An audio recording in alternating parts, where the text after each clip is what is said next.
มาซุ้งแคมอีพีหนึ่งค่ะนะในค่ะที่100 กว่าวันค่ะนะเอาโจพี่น้องเขากว่าแหละในปอย100 กว่าวันนี่ค่ะนะในตอนในมีปอยนี่ค่ะนะวันนี้ขายโคขายของขายตั้งกินขายเสื้อขายโคโอ้หลายอย่างค่ะโจพี่น้องค่ะตัวค่ะนะที่100 กว่าวันในค่ะนะแต่ถ่ายรู้ไม่ออกว่า มาเนาะ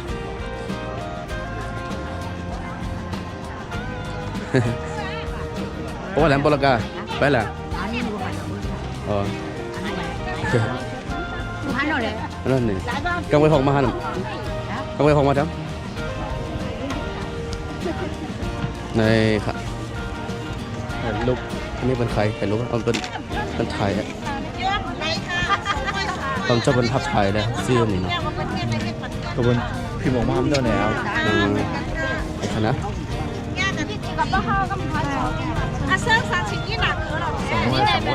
ที่เป็นไทย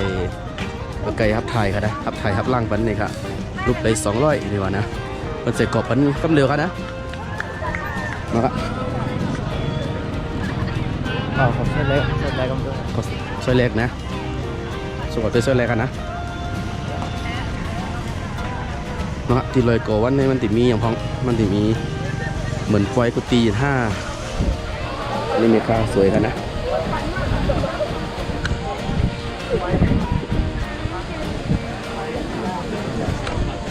ไม่ได้ต้องกิน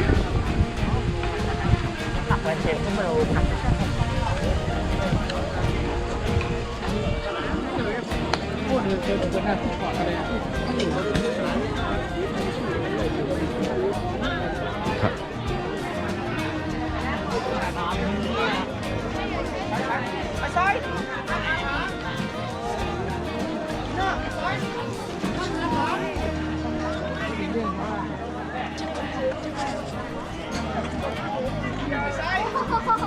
ซื้อไปดีอ่ะคือมาวันนี้มามันนี้ แล้วมาข้อเนี้ยมาเจ้าเพราะว่าเนี่ยกันมาอยู่กี่ปีเนี่ยมาอยู่กี่ปีอ่ะ2-3 ปีเขามาเยอะบอกไว้กับผมว่าเนี่ยตอนก็ผมว่านั่งอยู่เดี๋ยวเอลกันมันเอาเอลกันเลยเอลกันมาสักตัวมาไล่เดี๋ยวคนต่อครับนับต่อครับเพลง MV กดคำว่าใจเนี่ยในขาสัตว์หน่อยสวัสดิ์ชู2 นิ้วค่ะนะเขา MV นะมีตั้งกินครับตั้งกินตำเนื้อเป็นกะทิกินค่ะนะเป็นกะทิกินตอนนี้เตะไข่น้ำกันนะน้ำกะให้ซื้อกันเนาะเคยซื้อกันนะเป็นกะของกินค่ะนะด้านไหลก็เป็นกะของกินกับตอนนี้เป็นของใจครับของลูกอ่อนขึ้นลงก็มีเบาก็มีซอยนี่เนาะปักเหรอที่บ้านปักอ่ะตัดเด้อกระตุ้นงามเลยอันนี้ยิงปืนค่ะนะยิงปืนก็มีป้องกุญแจมีชื่ออะไรยิงอ่ะยิงเป็นยิงซื้ออะไรซื้ออะไรอะไรของเนี่ยยิงต้องขาดโต๊ะโดนอะไรไปกันอย่าปล่อยกังเจ้าตีเลยเขาวันค่ะนะ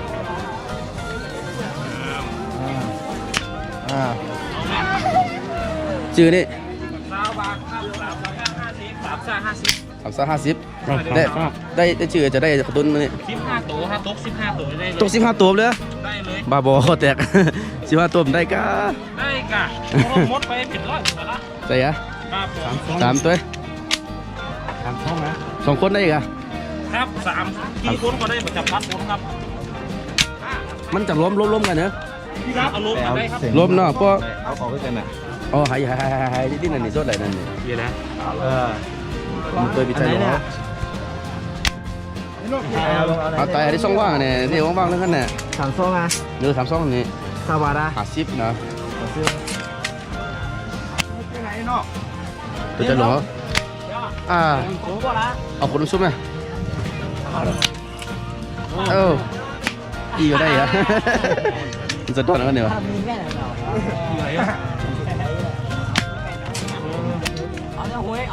เอาน้ำซุปนะ ตัวใจหาน้ำ สองตัว หายิงหานะ เอาผมตุ๊กอ่ะ มันเดือดได้นิ่งๆครับได้เห็น คนตากันสมตา ได้ไปกินกัน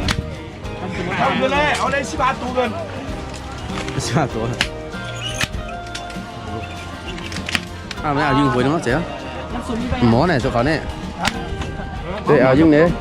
มาดิบด้วยเลยอ่ะ มาดีมือแล้วไปใจคำลาจึงตึงเหรอ ตัวดีเนาะตัวดีเนาะ โง่เด้อ เนี่ยอันเอาไปมือ นี่สุดยอดสุดยอด ตรงนี้นั่นตัวเนี่ยนั่นเลยอ่ะ ค่อยเอาอ่ะ เข้าไป3อ่ะ ตัวนึงหน่อย โอ้มโต๊ะค่ะโต๊ะเอาเรียบร้อย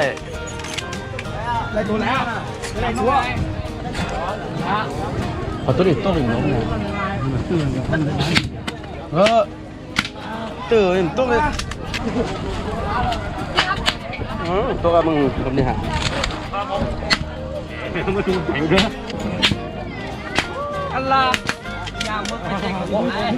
ตัวนะครับพี่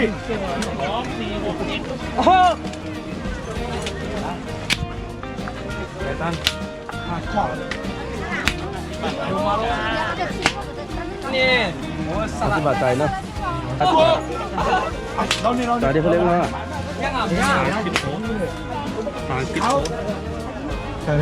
ไปใต้อย่ามันรอบเดียวไว้ก่ะ ไล่รอเลยมั้งล่ะลงมันแบบ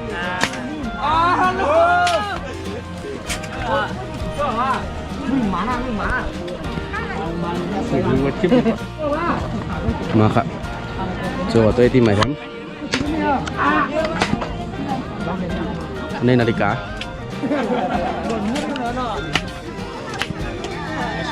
มีผมก็มีค่ะนะลำโพงก็มี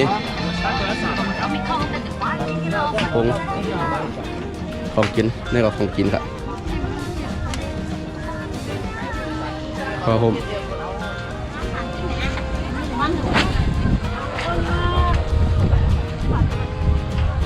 ของกินค่ะมาทางตัวแถวๆนึงค่ะนะตรงในมือกันสโคนี่สโคค่ะนี่ก็ส้มตำ เอาโน้นนี่เป็นตัวใหญ่ดีเนี่ยใครตัวใหญ่ตัวกบใส่เลยเอา ไอ้บ้า ดู ทำได้เลยผมว่าซื้อหนึ่งก็ได้มา อันนี้ยังมีใครยิง ช่วงซื้อสายห้าง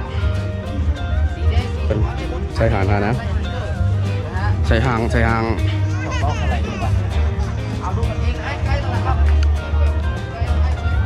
ิล้ำกัน ไม่เอาอะไรกัน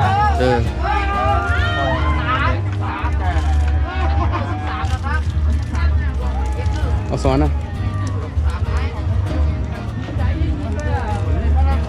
เอาซ้อนนะ200อะไรตัวเนี่ย24แล้วอันเดอร์จีฮู อันนี้น่าสนใจว่ะ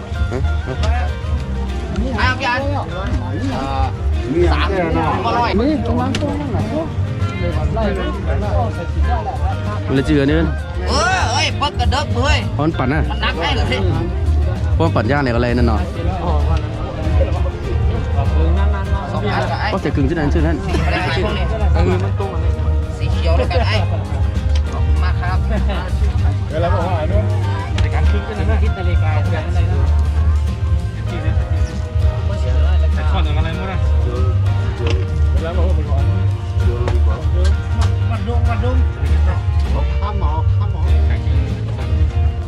แต่3 สีแล้วน้อง3 สีแล้ว3 สีแล้ว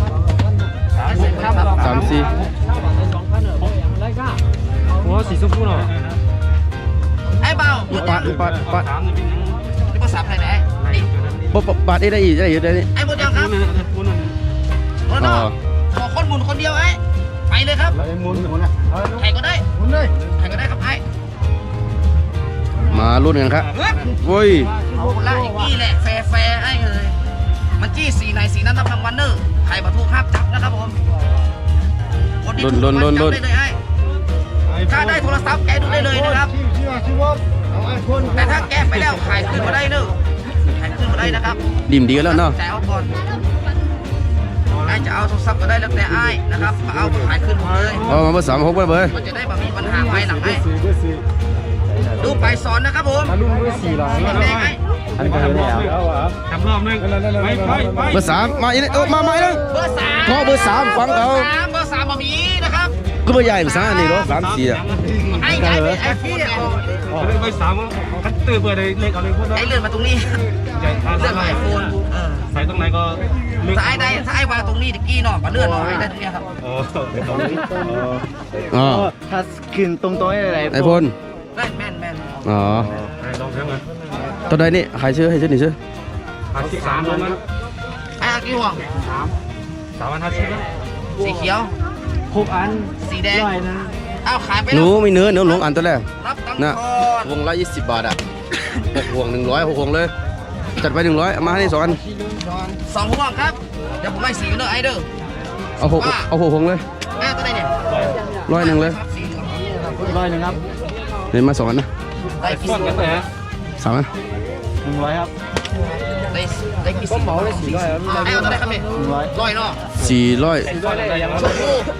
ใส่ซอสได้หมดเลยไอ้ไข่วางนักได้เปรียบไข่วางน้อยแล้วแต่ดวง อยู่ให้ใส่กันแล้วเนี่ย ไงละเล็กคนนึงวันที่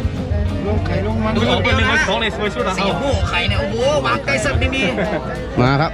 ตามมันเป็นยังครับ เอาใส่เบอร์8เบอร์8เบอร์9ฮะนะ ไปไป มา8เบอร์9เบอร์8เบอร์9มาแล้ว โอ้ยล่ำมือเบย โอ้สีเดี๋ยวขอเกี่ยวนะครับ อันนี้บัตรใจนี่บัตรใจนี่บัตรใจ เบอร์10ไปได้ สีแดงครับใครครับยิบไปเลยเอาไข่ขึ้นได้3,000ไอ้ อ้าวอีกมี ถ้าออกเพื่อนี่มาให้ได้เนี่ย 400อ่ะสองอันเด้อ แค่นี้แหละครับจบเลย 400ออกยังได้หมดอ่ะ 5 บาทได้ 3,000อ่ะเนาะ ใช่หมอ เอา นี่ ไป ก็ กระเด็นมาเพนะ เขาเสียงร้อยอะไรบาทเนี่ย เขาได้ลง300แล้วเนี่ยครับ ตัวซับไปรุ่นอย่างเดียว เดี๋ยวครับผมบอกมาให้บอกไปแล้วเนาะ ซ้อนชิ้นตรงไหน โนโว ใช่ตรงนั้น โนโวอ่ะ ใจหลวกคือไหนก็ได้ เอารอบใหม่ครับ1 คน 1 สีเอาไปก่อน กูสูง เนี่ยไอโฟ ตอน น นี้300ทำไรเนี่ยอันนี้ใส่2ลูกเลยเขาจะให้แก่เขา 100ไอ้เนาะ 100 เฮ้ย เอ้าลุยคุณอะไรอ่ะ มารอนะครับไม่ได้ขายเก็บไว้ขายรอบหน้าไอ้ เอา13 14 15จัดมา จะพร้อมจะปังเลย ไปเลยครับรอสักครู่เดียว เอา13 14 หางสี 15 ขาว แน่นอน เอานะครับหางสีขาวมาเอานะฮะเอาหัวสีแดงอย่างเดียวไอ้ เรียบร้อย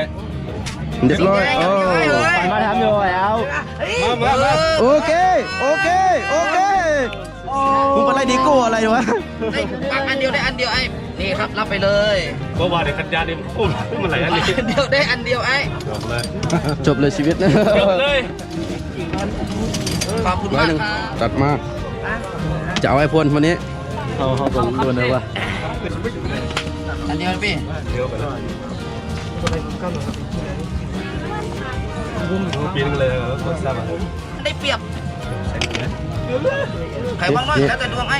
โอ้ตายแน่ถ้าออกนี่ ใส่โมเดลเนี่ย ตัวนี้ได้หมื่นเดียวนะไอ้เด้อขายถ้าขายได้โทรศัพท์เอาโทรศัพท์ไปก่อนนะฮะคนที่เหลือเอาตังค์ไปคนละหมื่นเลยซื้อคนเดียวราคา10,000ไอ้ โอเค จัดไปอันนี้ละเบย เดี๋ยวพร้อมจะปังมานานแล้วเอาไป โอ้โหแม่เจ้าอัดเข้าไปอีก1 ห่วง ปังมานาน พอแล้วนะครับห้ามวางกันเลยไอ้เต็มนะครับเต็มแล้วไอ้จะพอใจไอ้เลย ใส่พวก 15 มันกัดถูกระยะ รถนี่นะ ลูกค้าพร้อมหรือยังเจ้าอันนี้ขายคือได้1,000 1,000 เดียว จัดไป เอา ไปหมุนครับโชคดีครับไปเลยครับผมไอ้ยา มาแน่นอนครับ สีชมพู ออกอันนี้มาในเลยคน1 2 8 1เนาะ ได้นะครับ สีชมพู ค้าเล่นได้ทุกคนนะฮะยืนดูมาได้รางวัลนะไอ้อยากได้รางวัลต้องเล่นนี่นะครับผมนะฮะ สีชมพู อันนี้แจกฟรีมาได้นะครับ ข้าวขยาวข้าวขยาวนี่ รอบแล้วรอบแล้ว ไปแล้วครับผม มันมาแน่นอน มันมาแน่นอน มันมาแน่นอน ครับผม ไปเอาไปใส่แล้ววะตายเด้อ ออกแหวนครับออกแหวน ไปใส่ตัวนั้นทำไมวะ เก็บเลยครับผม กลมเจ้าแสเอาหลิมโลเนี่ยก็ไม่ค่าแสเนี่ยตัวเงาเงาเนี่ยโง่อะโอเคไปกับที่มีกันไหนกันนะไปตี100บอกวันนี่ค่ะนะก็ขอลากว่ากันไหนกันนะเจอกันใหม่อีพีหน้าค่ะนะมือสูงพี่น้องเขาตั้งเซงค่ะนะมือสูงค่ะ